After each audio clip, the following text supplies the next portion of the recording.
This is Radio 3. Good morning and welcome to Money Talk. It's Monday the 16th of November. I'm Peter Lewis. China and 14 Asia-Pacific economies officially signed the Regional Comprehensive Economic Partnership, the world's largest trade pact, in a virtual ceremony yesterday. The agreement aims to reduce tariffs, strengthen supply chains with common rules of origin, and implement new e-commerce rules.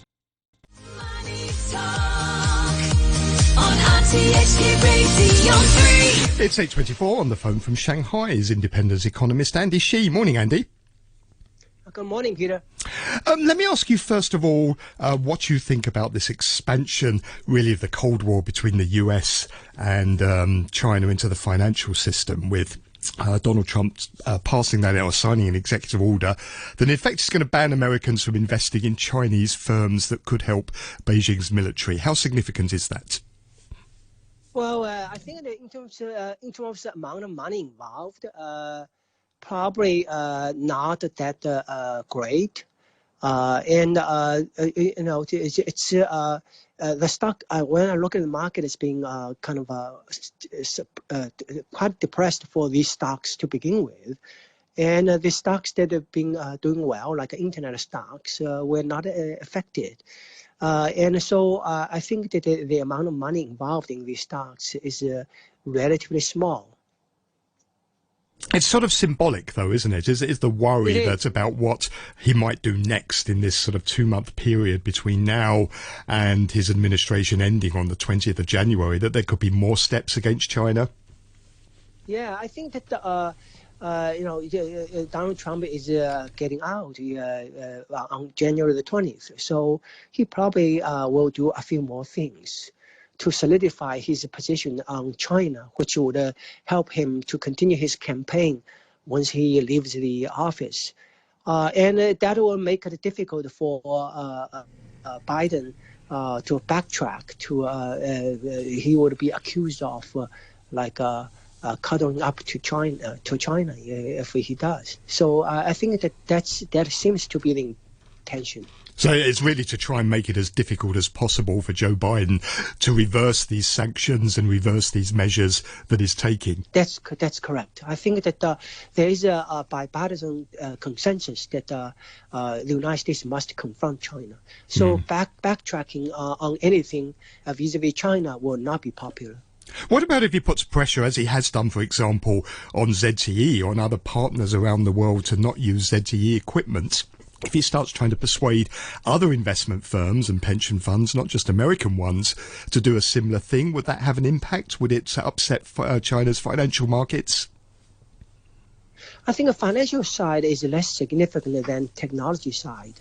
The technology side is much more important because China depends on imports for most of its chip demand. And it's to build up its own domestic industry, it needs equipment from other countries. So I think that that is very significant for China's technology sector over the long run. And the market access is significant, but not as important as the technology blockade, because that China's market is relatively is big. So these companies can survive if they have access to technology. But without access to technology, it will be difficult. As far as finance is concerned, as I mentioned, it's really symbolic. It's not as significant as technology because China is a capital surplus country. Okay, understood. So we've signed China and 14 Asian Pacific economies have signed the RCEP over the weekend. It's a deal that accounts for about a third of global GDP. How significant is this for China?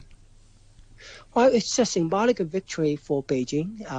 It's something that has been talked about for a long, long time. For people being around, something similar was talked about in the 1990s before the Asian financial crisis. And Mahathir was talking about excluding Australia.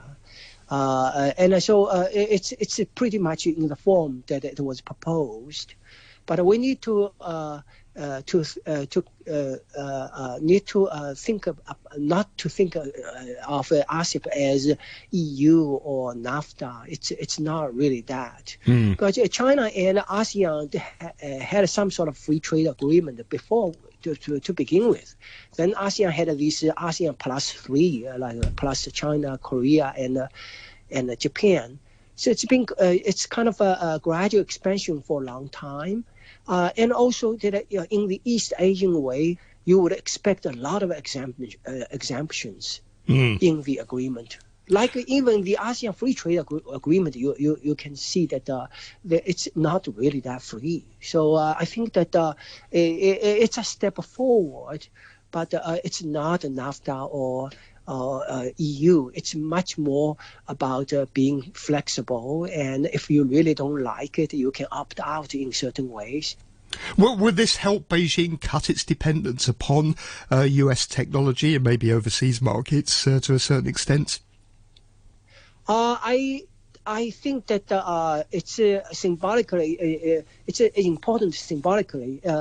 In terms of technology access, it's really about the United States, because basic IPRs mostly originated in the United States in the tech sector.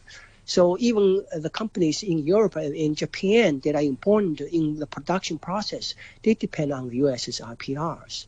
So on the technology front, there's no way around the US. In terms of market importance, China's 2/3 of China's exports go to developed economies. ASEAN is still relatively small. It's about $3 trillion GDP, and its income level is quite low. So even though it's got 700 million people, so it's not like it's going to power China's trade growth. Andy, a pleasure to talk to you once again. Thank you very much. That's Andy Shi, Shanghai-based independent economist. You're listening to Money Talk on RTHK Radio 3.